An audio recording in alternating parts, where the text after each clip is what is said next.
Howdy everyone! For today's Jolly Lark, I'm painting another mammoth miniature from Para Bellum Games. This is the new Dweghom Stoneforged Goliath Golem giant thing. Kind of like a stone-wrapped robot that's being controlled by the sorcerer on top. Now, you saw how it looked when it was finished real quick. This is what it looked like after I brushed it. And then I want to show you what I actually did, because I think it helps maybe to understand what I'm going for before you just see me pulling out a toothbrush with a black primed miniature. So this is how I started. Just a regular black primer coat, no airbrush or anything, just nice solid coat of black, right? Then to get kind of a speckledy, kind of a granite texture, I'm watering down a little bit of paint, grabbing an old toothbrush, an old clean toothbrush, and just kind of gently flicking at the end of the bristles to do a little spray onto the model. Something I've wanted to try for a little bit. I did this ages ago to make a Starfield terrain map, but I've never done it on a miniature before. Grab this piece of black plastic here, just kind of show you the pattern. And you don't want to go press too hard on the bristles or else you'll get big blobs. And you want to water the paint down a little bit, I found.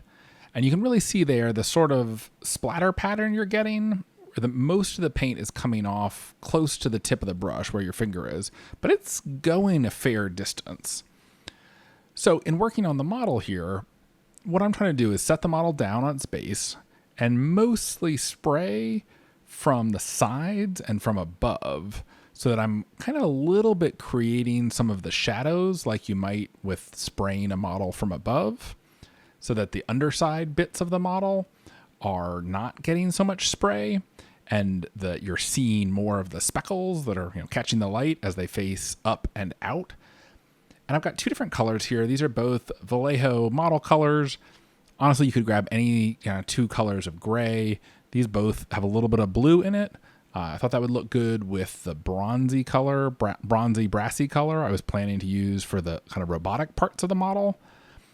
And just kind of alternating which one I'm flicking on to kind of give a kind of variegated appearance to the speckles and have the two different colors of gray kind of layered over each other.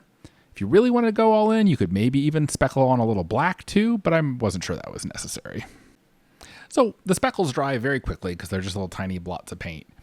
And what I'm going to do here with the same watered down gray, the lighter of the two grays that I had out with the toothbrush, with both these two color grays, the lighter and the darker, I'm going to grab just a little bit of ripped up makeup sponge and just kind of dab a little sponged on paint onto some of the corners and raised areas, just to add another layer of depth and add a little bit more lightness to the areas that are facing up and out.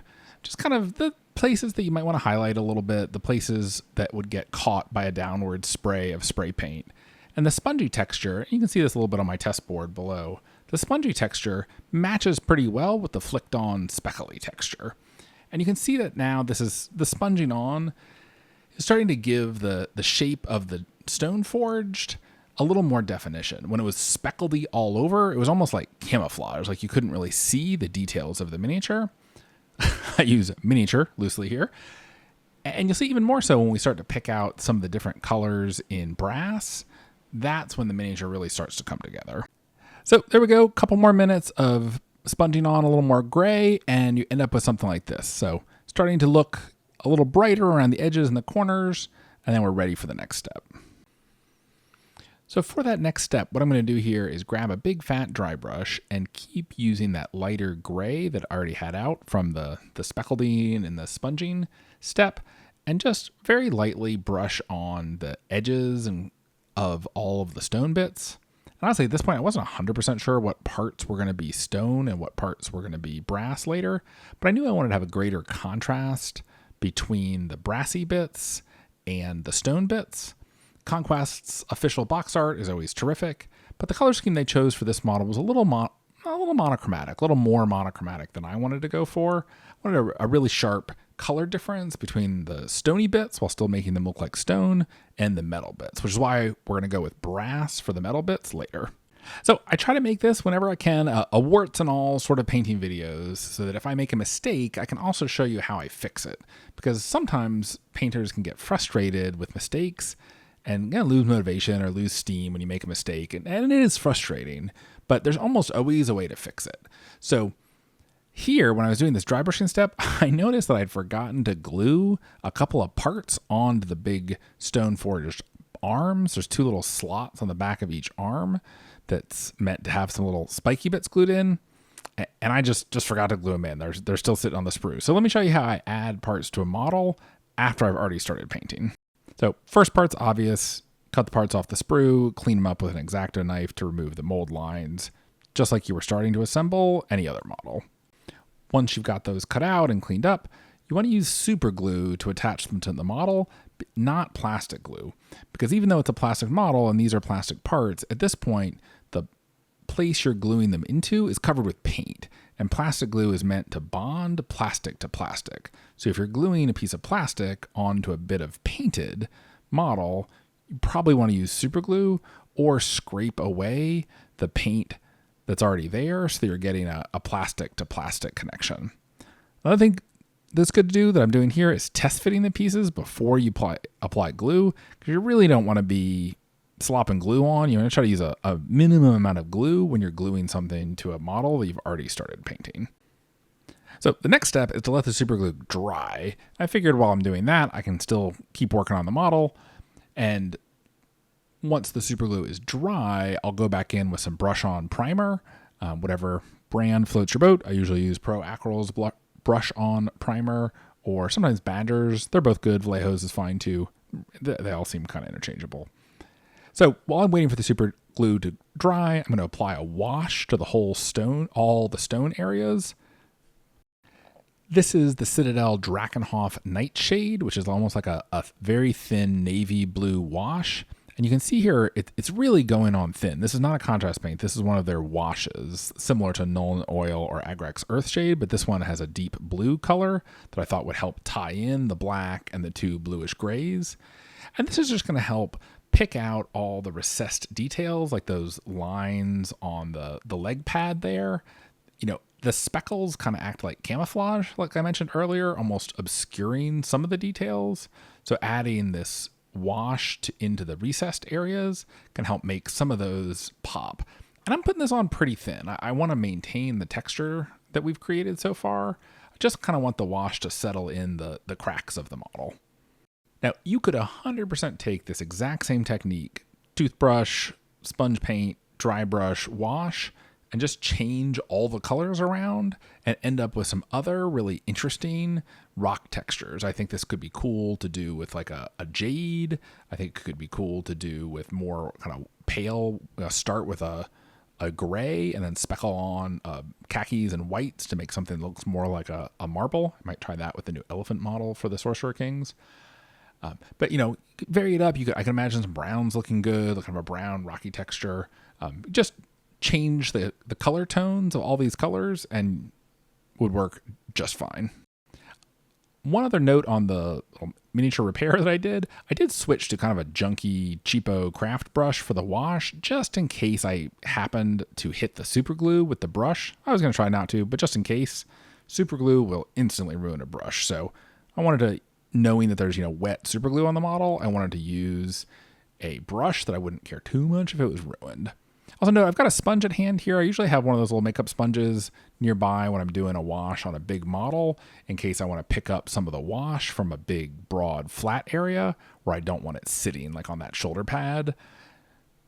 Wash it all over and then pick it up from the middle of the shoulder pad with the sponge will just help give you a little more contrast. Once that wash is dry, I'm going to grab a little bit of white, and this will be the final dry brushing stage, and kind of finish the rock texture. Just a little bit of pure white and a dry brush, and I'm just going to go around and just hit some of the very, very smallest edges and corners, those places that are really going to make the miniature pop and help define those shapes of those kind of cracks and corners.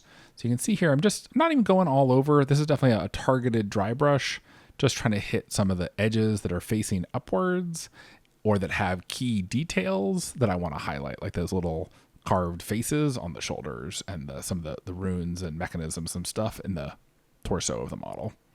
One thing that's nice about dry brushing as a technique is that because it's pretty much going on dry, not exactly, but you're not putting on very much paint at all, so that it does actually dry very, very quickly, and you don't really have to wait in between dry brushing and whatever your next step is. And here, the next step is getting some dark bronze onto all the bits of the model that I want to be metal. And you can already see on this right arm here, it really makes the stone look more like stone when it's contrasted against something that is a different texture. Which is always something that's good to think about when you're painting miniatures and trying to add texture, whether or not that's rust or worn cloth or mud-soaked robes or whatever. If the whole model is all the same texture, it doesn't stand out quite as much. So anytime you're really wanting to play around with textures, I think it's nice to try to think about how to introduce either another texture or a different texture, something that'll contrast with it, and it'll make the textures both look a little more realistic for it. Now for the bronze here, I'm really painting it on all over. I knew that the stone texture was going to be the highlight of the model, and I didn't want to dry brush the bronze on. Often when you're dealing with metallic paints, dry brushing is a great way to apply those. It creates some natural highlights and shadows. But for this, I knew I didn't want to be flinging my brush around dry brushing the bronze on, because I wanted to try to leave that stone texture intact. And with the toothbrush splatter effect, you really have to do that first. You couldn't paint the metal and then paint the stone. The stone has to be the first thing you do. So then I'm just going to go in and carefully paint the metal like so, and then I can add back a little bit of that definition that I'm losing by doing an all over coat with a wash of a dark brown later on. But first, I'm going to add a really thin down wash of this dark jade. And this is getting really thin. This is kind of, in between a wash and like a contrast paint sort of consistency. And this very thin down wash of this dark jade, I'm going to do that all over the bronze area. And I'm not trying to go crazy with the verdigris. I'm not trying to make it look super ancient and weathered. This is a machine that presumably they're bringing into battle frequently, that's getting some use. It's going to have more polished and worn looking, kind of cared for bits. But a little green looks good with the bronze. It helps define the shapes of it. But I'm not doing it all over. If I was trying to do a really, really worn brass, I'd actually start by painting the brass green, and then all over, and then dry brushing the brass color over that. I might do a video of that for the Dweghom statues later. It's a neat technique. It's fun to do. But for this, the very, very thin down wash of green, just put a little bit of green in the cracks and crevices, and that'll be enough for this model. Now, knowing I needed to take a break after this, it seemed like a good time to smap on some texture paste on the base. Popsicle sticks are nice for this if you don't have a dedicated tool. For a big base like this, popsicle sticks work just fine. And just kind of grabbing some of this is the Pro Acryl texture paste from the tub, smearing it on. This stuff, because it's going on kind of thick, takes a little while to dry. I knew I'd have to step away from my project for a couple of hours after this, so it seemed like a good time to smear some on, just kind of cake on a good layer there, and let it dry before coming back to it. So with that green wash dry and the texture paste drying, still not quite dry, it's time to add in that dark brown wash to the brassy areas. This is just good old Agrex Earthshade. It's a very solid, thin wash that lots of y'all will already know. And just that can go right over the green. I'm not doing it all over. I'm kind of trying to find some of the brass areas that seem like they could use a little pop in between one brassy area and another. I'm kind of only putting it on areas where brass touches brass, and I feel like could use a little more definition. And because I don't want to darken the brass too much, I'm adding a little bit of water, which is fine. Sometimes a little bit of water can make the washes go slightly glossy, but over metallics, that's less of an issue, and it kind of just makes the metallics stay shiny or makes it look a little bit like engine oil grease. I haven't noticed that to be that big of a deal, so I don't feel bad about adding. I'm not worried about adding a little bit of water to a wash when I want it to be a little thinner. So next up, add a little pop of color to the miniature. It's got these cool little like crystal shard things coming out of the back piece behind the character. So I'm just going to give all of these a solid coat of a deep red. And, here's another wart coming up. I had an idea of something I thought would work well for a quick blending strategy to add some cool facets, add some shading and highlighting to the facets of the crystals. I thought I had a good idea about how I could do that quickly and tried it, and it looked terrible. So instead, I repainted over that, and I'm going to show you a different way to do it, which is actually faster. It doesn't look quite as good as, really blending every single facet of the crystals, but I don't have time for that. I don't want to do that. It looks great if you're doing a display piece, cool, but for when you're trying to get a whole army done, I'm not going to be individually blending facets of a crystal. So I'll show you a quick and easy way to do crystals that I think still looks pretty sharp. So all we're going to do is grab some pure white and a nice soft dry brush. This is a smooshing brush from Rosemary & Company. I always like to say that whenever I pick one up. And with this, just a pure white dry brush over a vibrant color creates decent looking crystals where you're picking up the edges of the crystals and the facets, and my camera's not picking them up. Need to look into that. Sorry about that. But we'll pick that back up later, and just kind of dry brushing the crystals, focusing a little more white on the tips until you get to a stage where you're happy with that.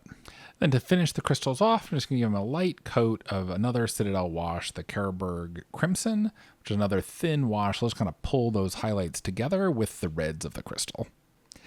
So almost finally here, we're condensing about 3 hours of painting into this 25-ish minute video.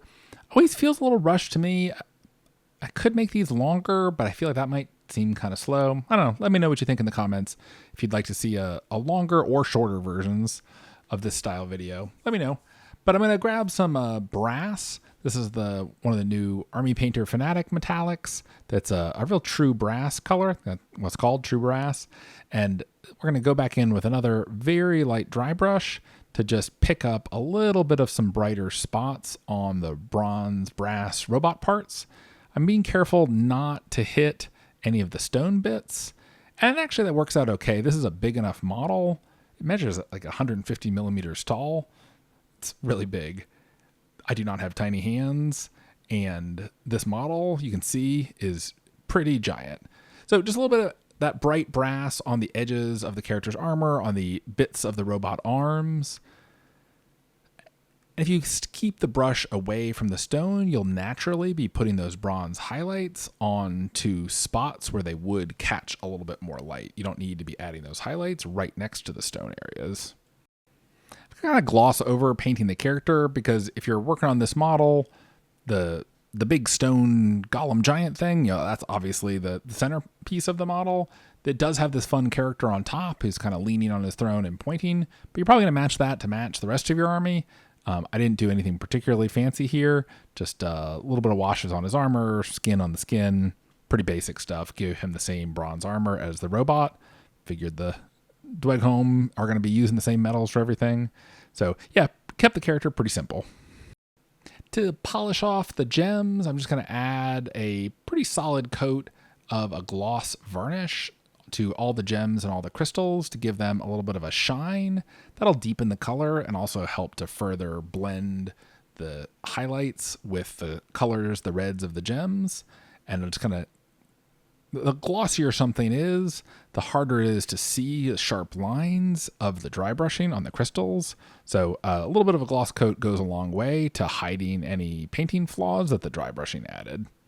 And with that, we're pretty much done. Smap some color on the base to match the rest of your army.